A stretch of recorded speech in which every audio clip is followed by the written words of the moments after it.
Patay ang isang batang 10 taong gulang matapos barilin sa Pamplona, Negros Oriental.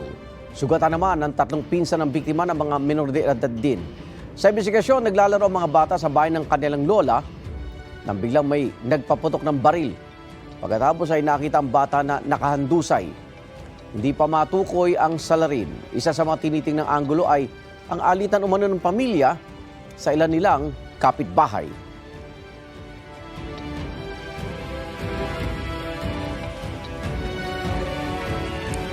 Sa Pandibulacan naman, patay sa pamamarilang isang tricycle driver sa barangay Bagong Baryo.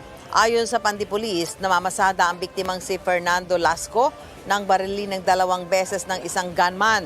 Tinamaan ng bala sa batok ang biktima, tinutugis na ng mga pulis ang gunman.